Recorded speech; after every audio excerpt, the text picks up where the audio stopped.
Assalamualaikum warahmatullahi wabarakatuh. Kembali lagi di channel saya. Kali ini saya mau liatin ke kalian bagaimana saya membelanjakan uang setelah saya dapat gaji. Ikutin terus ya. Bagi kalian yang sudah bekerja, tentu menantikan datangnya hari ini karena akhirnya semua tenaga dan usaha yang diinvestasikan untuk pekerjaan selama 1 bulan akhirnya terbayarkan dengan sejumlah uang yang masuk ke rekening. Tentu muncul juga rasa bangga tersendiri karena dengan menerima gaji berarti kita sudah bisa menghasilkan uang sendiri, ya kan? Perasaan senang dan bangga itu biasanya sering kita lampiaskan ke dalam berbagai bentuk kegiatan yang sekiranya dapat menyenangkan diri sendiri, mulai dari belanja baju, sepatu, makan di restoran, jalan-jalan bersama teman, tiba-tiba menjadi kewajiban yang harus dilakukan ketika gajian. Nah, karena merasa sedang banyak uang, akhirnya semua dilakukan, dan akhirnya di minggu kedua gajimu habis sebelum waktunya dan kamu mau tidak mau harus makan mie instan sampai akhir bulan. Nah, siapa yang pernah ngalamin kejadian kayak tadi?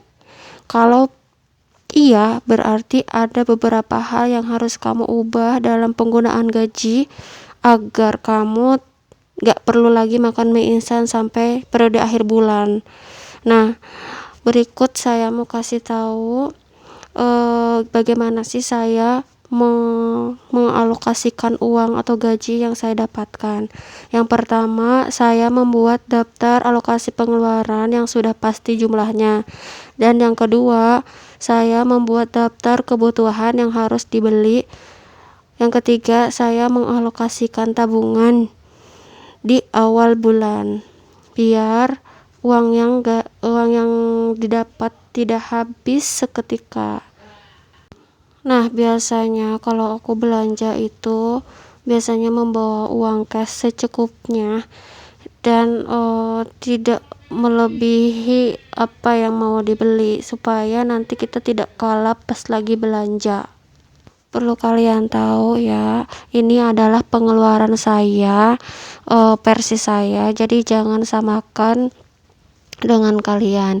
Nah, ini cuma untuk memotivasi buat kita semua supaya kita selalu mencatat apa yang telah kita beli.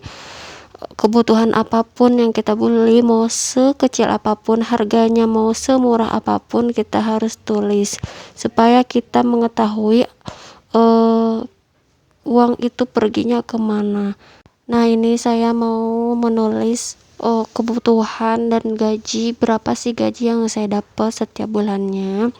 Nah, jangan lihat tulisannya kalau jelek ya. Jadi ini cuman saya mau berbagi aja kepada kalian. Biasanya saya mendapat gaji itu 1 juta sebulan. Nah, itu udah saya alokasikan kemana uang itu mau dipakai atau digunakan. Nah, yang pertama saya alokasikan untuk mama, yang kedua untuk adik, yang ketiga untuk anak. Yang pertama untuk mama saya kasih 100.000 ya, karena gaji saya cuma 1 juta, jadi saya cuma bisa ngasih segitu. Yang kedua untuk adik saya sekolah yaitu 300.000, 200 untuk jajan 1 bulan dan 100 untuk kebutuhan dia sendiri kayak sabun, buku tulis, dan kebutuhan lain yang perlu dibeli. Nah, perlu diketahui karena sekolahnya dia nggak pakai SPP, dia ada rukhsah dari sekolahnya, jadi saya nggak bayar SPP dia, jadi cuma membiayai kebutuhan jajan dan kebutuhan pribadi dia. Nah, yang ketiga yaitu untuk anak saya alokasikan 200.000 untuk susu dan pampers. Biasanya saya sebulan itu dua bungkus atau 2 bal ya. Kalau susu biasanya 4 dus ya. Terus jadi ditotalin itu semuanya ada 500.000. Nah, kebutuhan lain saya mau tulis di sini ada belanja bulanan sendiri ya. Biasanya saya bulanan itu kayak beli sabun cuci dan sabun mandi itu biasanya 50.000, cukup 50.000 aja. Terus yang Yang kedua itu untuk skincare saya, tapi skincare ini enggak selalunya tiap bulan ya, karena habisnya juga enggak setiap bulan. Jadi skincare saya alokasikan itu 100.000. Terus yang ketiga untuk uang jajan. Uang jajan saya, suami dan anak saya 100.000. Karena kalau nggak dibudget seperti itu, biasanya malah melebihi dari budget ya, karena saya udah pernah merasakan kalau nggak di budget ya seperti itu, jadi setiap harinya pengen jajan terus yang ketiga itu dialokasikan untuk sedekah 50.000 ya, bukan untuk pamer, cuman ini karena dengan sedekah itu biasanya kita mendapatkan rezeki lain dari jalan lain yang Allah kasih untuk kita. Nah, yang kelima biasanya saya taruhlah uang pegangan biasanya untuk kebutuhan, kayak misalkan ada kurang kebutuhannya yang lain, misalkan pengen beli ini pengen beli itu, nah itu ngambilnya dari situ. Terus juga untuk kebutuhan pribadi, belanja bulanan saya dan suami juga ngambilnya dari situ, ada kebutuhan mendadak gitu. Terus yang terakhir saya tabungkan yaitu 150.000. Jadi seberapapun pendapatan kalian, jadi sempatkan itu, alokasikan untuk menabung supaya uang kalian itu tersimpan untuk investasi masa depan. Nah, ini saya mau menulis kebutuhan apa saja yang kita dibeli setiap harinya supaya kita tahu kemana saja uang kita perginya. Nah, saya taruhlah ada berapa kolom di sini, ada 4 kolom. Yang pertama hari atau tanggal, yang kedua kebutuhan, yang ketiga harga kebutuhan tersebut, yang keempat totalnya. Nah, saya tulis di sini rincian pengeluaran.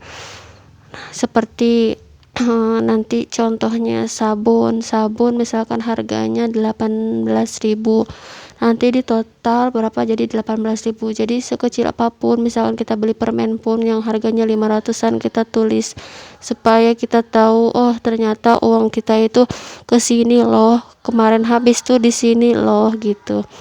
Jadi kita mengetahui pengeluaran kita secara detail. Saya juga mau kasih pesan, jangan berpikir kalau kamu kaya saat gajian, supaya kamu tidak membelanjakan uang itu dengan semena-mena, supaya kamu bisa menahan diri untuk berbelanja yang tidak perlu. Nah, kamu juga sendiri pasti tahu pengeluaran apa saja yang biasa kamu lakukan selama 1 bulan. Kamu juga hanya perlu membuat daftarnya, lalu kamu kurangkan jumlah pengeluaran tersebut dari gaji yang kamu terima. Jadi seperti itulah cara supaya uangmu termanage dengan baik. Perlu diingat ya, ini adalah pengeluaran saya pribadi. Oh iya, kenapa saya nggak ada uang untuk bayar listrik, bayar ini, bayar itu, bayar air? Karena saya masih tinggal dengan orang tua. Nah, buat kamu yang ngekos pasti punya daftar barang-barang yang masuk, daftar belanja bulanan, terutama barang-barang kebutuhan sehari-hari. Dan buat kamu yang masih tinggal sama orang tua, pastilah punya kebutuhan barang pribadi walau tak sebanyak mereka yang ngekos. Yang penting kamu harus menulis sedetail-detailnya. Terima kasih sudah menonton. Wassalamualaikum warahmatullahi wabarakatuh.